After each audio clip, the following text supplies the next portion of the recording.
Imagine a world where ambition intertwines with faith and the desire for eternity drives the creation of monuments that defy time.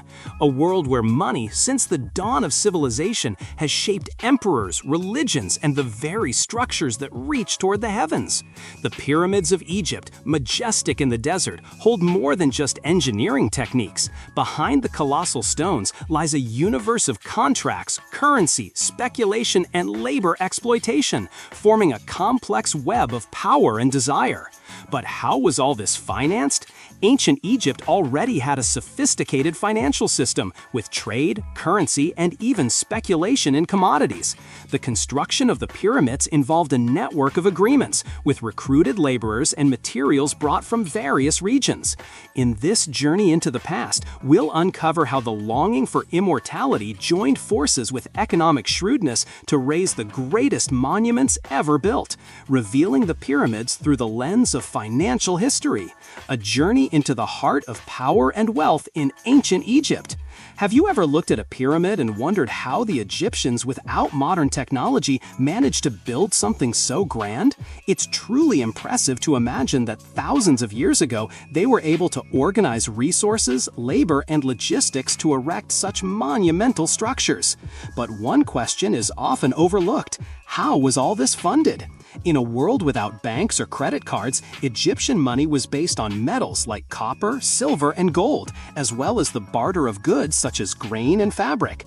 Building a pyramid required feeding and compensating thousands of workers for years, along with transporting massive stones and maintaining the infrastructure of the project. The pyramids were far more than tombs. They were symbols of power and eternity, designed to ensure the pharaoh's ascension to the afterlife. And who financed these undertakings? The pharaohs themselves, using the vast resources of the Egyptian empire. That wealth came from the fertile agriculture of the Nile, trade with other civilizations, and control over key trade routes. These resources not only financed massive construction projects, but also helped maintain Egypt's status as a dominant world power. Now, imagine a time when great cities didn't yet exist, and commerce happened in simple marketplaces.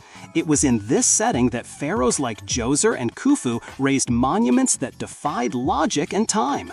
These massive structures represented more than royal tombs. They were demonstrations of political power, economic. The funds came from Nile agriculture, rich in wheat, and the kingdom's control over trade routes. Spices, fabrics, and other valuable goods played important roles in this ancient economy. Workers were paid with goods like wheat, beer, and small amounts of copper, simple forms of currency, but essential for the functioning of their economy. Still, building pyramids was a colossal undertaking. It required the transport of tons of stone, the carving of intricate details, and the coordination of an immense workforce. These projects were not acts of altruism.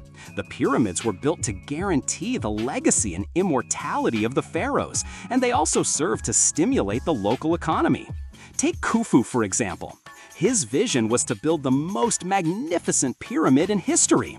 To make it a reality, he mobilized thousands of people over more than 2 decades, demanding vast resources, food, tools, labor, and money. This massive endeavor was sustained by taxes, agriculture, trade, and forced labor.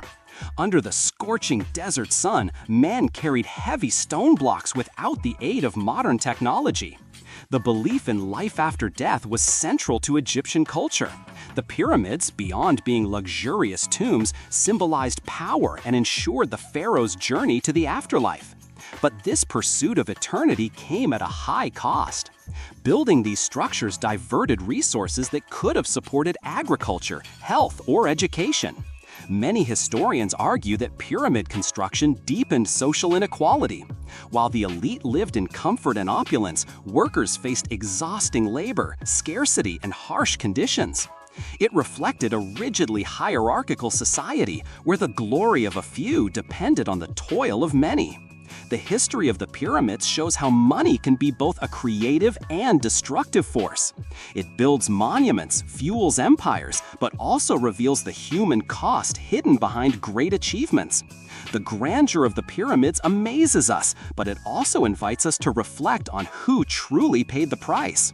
By exploring the financial curiosities of ancient Egypt, we discover that money shaped not only the economy, but the very destiny of an entire civilization.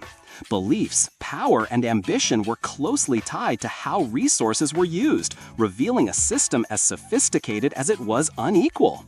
This journey through Egypt's economic history reminds us that since the earliest times, money has been a powerful tool, capable of uniting.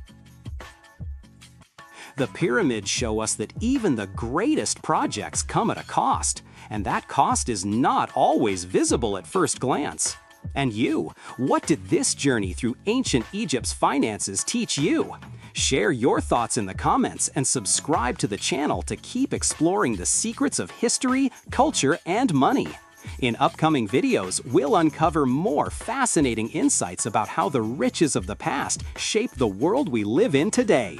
Stay tuned and get ready for more discoveries with Enriching World.